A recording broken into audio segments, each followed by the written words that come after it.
Alright, what's up everyone? Welcome back to the channel. Alright, so if you caught my last video, you saw that we finally, after months, got the Evo started up. It finally runs, it finally starts up, but we're not out of the clear yet. So today we're actually gonna try to diagnose whatever issue it's having. So when I started it up first time, no problem, but it's actually making this kind of like whining noise. I'll let you guys hear that really quick.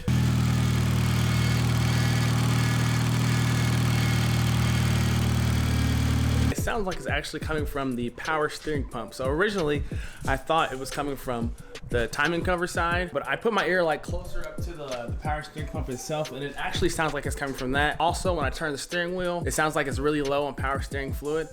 It actually doesn't look low at all. You can see that in there. It looks like it's like properly filled. So what it kind of sounds like to me is that there's air in the lines. How air would have gotten in the lines, I don't know. That's what it sounds like. So I'm actually gonna try to bleed the system of air. I'm using like a vacuum pump, and hopefully that fixes the issue. I may have to actually go run and get some more power steering fluid as well. In addition to that, I actually have a new wideband on the way, an AEM wideband on the way. I don't think I'm actually gonna fully install that. I'm just gonna use that for the purpose of tuning, and I may actually install that in the STI once I'm all finished up with the tuning process on this. But fingers crossed that it shows up soon, because I don't want it to show up super late in the day, because yeah, I'm hoping to at least get like maybe 1 or 2 logs sent over to Chag today. So let's go ahead and get started. I'll try to walk you guys through the process of trying to bleed the system. Hopefully this works, and then we'll move on to hopefully installing that wideband. Hopefully it shows up between now and then, and we'll go from there.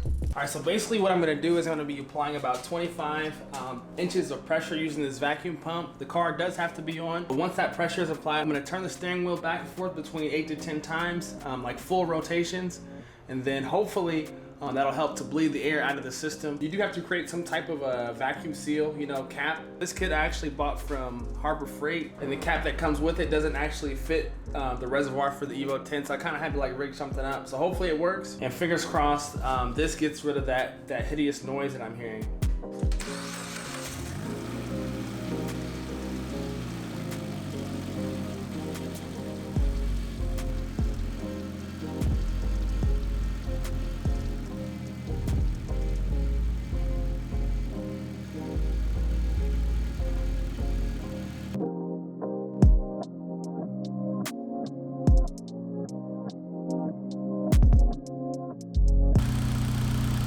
Noise is gone.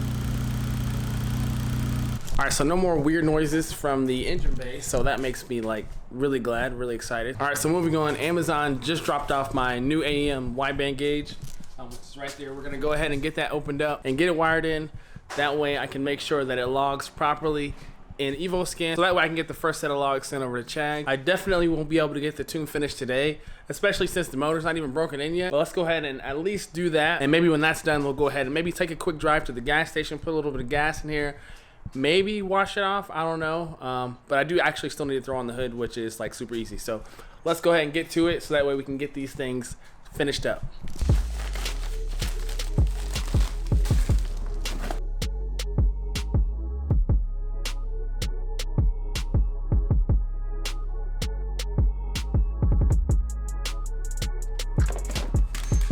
All right, wideband is ran, so actually everything is set up temporarily, because once tuning is complete, I'm gonna go ahead and remove the gauge, and I'll probably install it into the STI. So I went ahead and ran the cable for the wideband sensor itself down that way.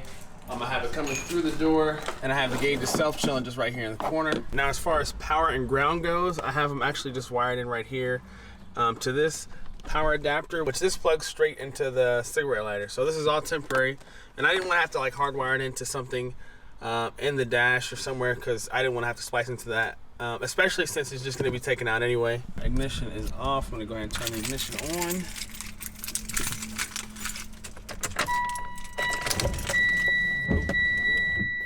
Alright, no power. Let me go ahead and plug in the power adapter to the cigarette lighter, and we have power. Cool. Alright, now let's go ahead and fire it up.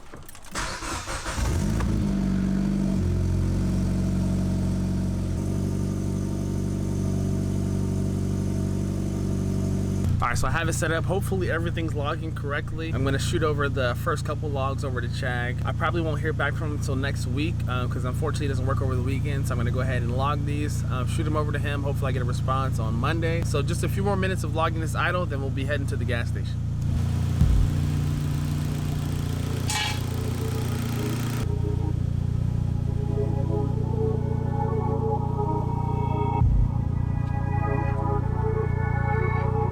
100% gonna do the break-in process. I know a lot of people don't actually believe in like breaking in motors, so let me know in the comments what you guys think. Is it necessary to break in a new motor, or do you just like let it rip right from the get-go?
Driving this is scary and exciting at the same time. It's like you don't want anything bad to happen, but you kind of like expect something bad to happen.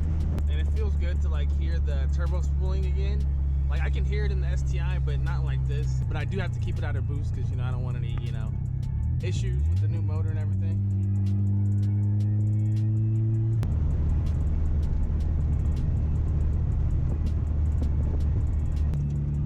Oh man, back to the rubbing.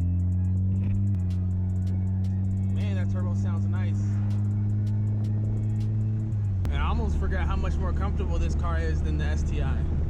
Alright, so right now I'm headed over to Jordan's house. His house is actually 30 miles away from mine. So it was like the perfect distance. So I'm gonna get there, change oil while I'm there, and inspect it to see just how the oil looks.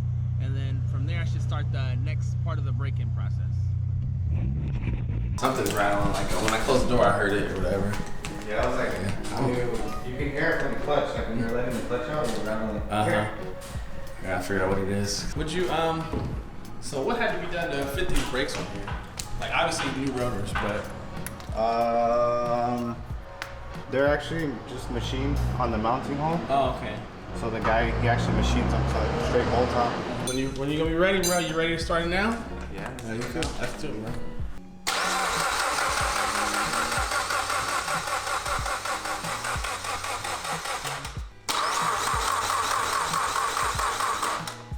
Oh, fuel, you got a leak. Looks like it's gotta be tightened up.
right, I'm back home, and I would say that the first drive was 100% a success. I made it over to Jordan's house. We got to see his car start up for the first time. I went ahead and changed my oil when I was there. I guess after that first 30 miles, I guess they recommend that you change the oil. So I went ahead and did that. And now from here, I will change it again once I hit 500 miles. Now, when I was getting ready to leave Jordan's house, I actually sprung a fuel leak at the feed line where it goes to the rail. Luckily, the hood was popped when I started the car up to get ready to go, and we caught it like instantly. I guess that feed line that was going to the rail wasn't on there all the way. So I actually pushed it forward, locked it into place with that clip, and it appears to be good to go. So hopefully I don't have any more leaks from there. Now I can hear a little bit of rubbing coming from the driver front wheel. It sounds like it's that like dust shield that sits behind the brake rotor. So I'm gonna have to inspect that. Thanks to everyone who continues to support the channel. I appreciate you guys leaving comments on the last video. Was the first startup. I'm still super happy that it started up on the first try from back then. Again, thank you for those that commented on there and that support the channel by interacting with me. So I really do appreciate that. I do have some more changes that I need to make to the Evo, so stay tuned for that. But I will see you guys in the next video.